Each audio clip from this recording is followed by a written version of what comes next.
You know, it's the first time that I've gone to, or I'll be going to a games and not competing. So I think for me, I'm interested just to see how that's going to be.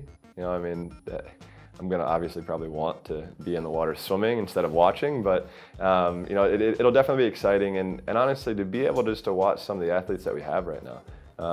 There are a lot of really great swimmers out there, men and women, and they're from all over. You know, I think it's something that's so cool to be able to really see over the last 15 years is to see that the sport almost changed really in a way, because I think for so long in the early 2000s it was us against Australia. It was USA versus Australia, and I truly believe that you know, it has changed so much because it's not that way anymore. It's basically everyone for themselves, and you know, I think that's so amazing, because I think it gives everybody the opportunity to stand up and have a chance to win a medal for your country. I mean, the biggest thing for me, that I felt like I had unfinished business.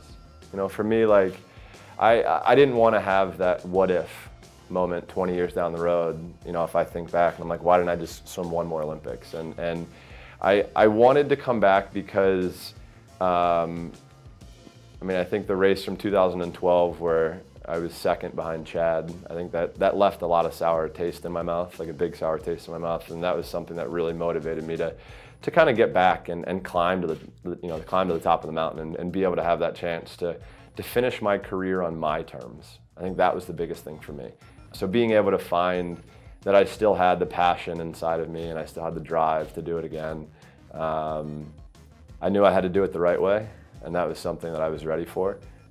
So, you know, that journey was probably the most enjoyable one for me, just because I felt like I was a 16, 17-year-old kid, like that little young kid again, where everything was just so fun, so enjoyable. And you know, to be able to finish how I did, I was very pleased that I made that choice to come back. And I know now moving forward that I did everything I could in the pool.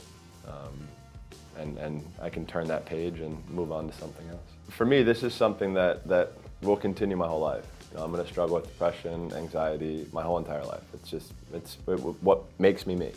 And ever since 2014, I have openly talked about it, because it's something that's important to me, because I think there are a lot of people out there that are struggling from the same exact thing. And you know, for me, it was hard for me to ask for help. It was hard for me to become vulnerable and show that side of me. But once I did, you know, it allowed me to really grow as a human. And I think that was the biggest thing for me. Being able to understand that it's okay to not be okay.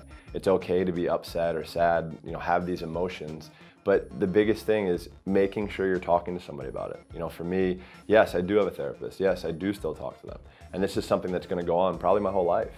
And was it easy for me to sit down and first talk with a therapist? No, it wasn't. I didn't want to go to a therapist when I first went. But after going and now continuing seeing one, I feel better.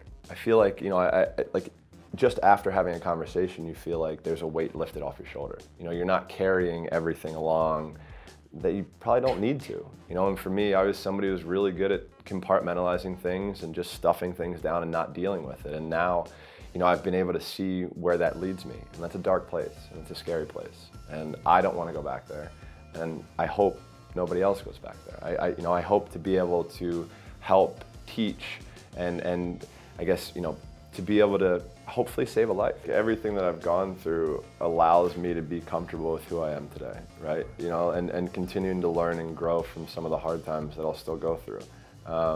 You know, I think I always make this comment, and I think it's so true, but it's so important. I learned to communicate at a later age in life than normal people do, and you know, for me, I feel like that's something that really changed. You know, and you know, just being able to recognize certain emotions and where they're coming from and why they're coming from, or why they're coming up, for me, just allowed me to live life easier. You know, I think as humans, we naturally just overcomplicate so much in life. So I think my wife and I really just try to keep things as simple as we possibly can and help each other and grow with each other. They were all like little stepping stones, you know, that I had in the early 2000s. You know, I started to try to swim a program that we swam in 2008 back in 2002. You know, that was the first time we really tried, you know, 5 individual events. So that was something that I had to prepare for, and it's all training. You know, it's really all it was. You know, I mean, for me, the biggest thing that made me who I was I was willing to do absolutely anything in the swimming pool when I was training that I could do, because I wanted the best, absolutely best results, and I wanted the results that nobody else had ever gotten.